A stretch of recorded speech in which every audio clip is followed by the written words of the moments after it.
Kasama na natin si Atty. Ade Fajardo, ang spokesperson at isa sa mga abogado ni Congressman Martin Romualdez. Attorney, magandang umaga po. Yes, sir. Good morning po sa inyo at sa lahat ng ating mga kababayan. Bakit po kaya may mga ganong pahayag ang kampo ng ombudsman na may mga attempt na pumuslit ng dating House Speaker?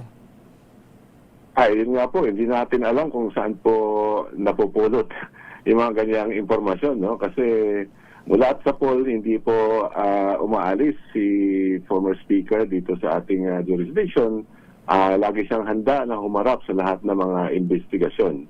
So, hindi po alam natin kung saan napupulot po ng Office of the Ombudsman yung ganyang balita po. Hindi, tsaka kung gugustuhin niya mang umalis, anytime, pwede naman siyang umalis dahil ano yun? Ano nga yung whole departure order niya? Meron po siyang preliminary whole departure order. Preliminary whole departure order. Yes, po. Yung application po ay noon pa, no? Parang 3 months ago.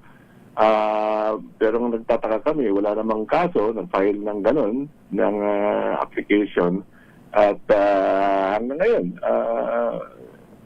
sila ay nagbabanta pa lang din po ng subpoena. Teka muna, pag sinabi nating preliminary whole departure order, would that suffice para hindi makaalis ang isang Pilipino palabas ng bansa?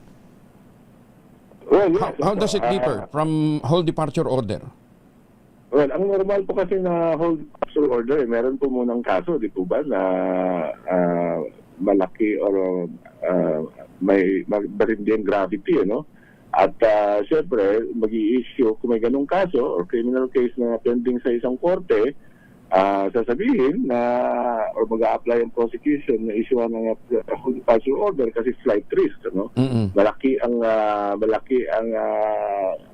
tsansa na ang akusado ay aalis ng Pilipinas at hindi na babalik dahil nga doon sa probability of guilt and therefore hindi na siya babalik para matakasan ng jurisdiction, no?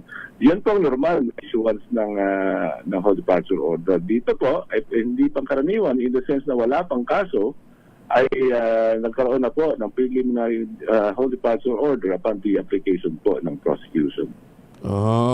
But that will suffice para hindi siya makalabas ng bansa. Kung pwedeng yung balita mo po, yun ang monitored. Monitored? Yes, opo. Kaya nga kami nagtataka kung saan nakuha yung ganyang impormasyon kasi hindi naman po nagtangka na umalis ng Pilipinas si Congressman Romualdez. Nandito lang siya at handa pong humarap sa investigasyon. Tsaka sa dami niyang kakilala na po pwedeng tumulong sa kanya kung gusto niya talagang tumakas ng Pilipinas. Noon niya pa nagawa. Ayun nga po, yung ibang simpleng tao hindi nga nakayanan. Pero siyempre, hindi natin ginagaya yan.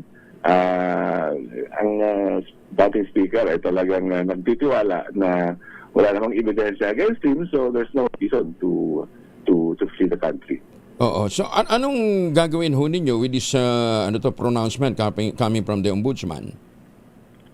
Well, iyan po ay kami nagtataka at siyempre nababahala dahil wala namang basihan, no? At parang ang epekto lang nito ay siyempre nagkakaroon tuloy ng perception yung ating mga kababayan na mukhang guilty si Congressman Romualdez dahil mapagtatangkang pagtakas, no? Kasi siyempre dahil sa may presumption sa ating batas na flight is an indication of guilt, no? Na parang ebidensya na ikaw ay guilty or talagang meron kang pananagutan sa batas dahil ikaw ay nagtangkang umalis.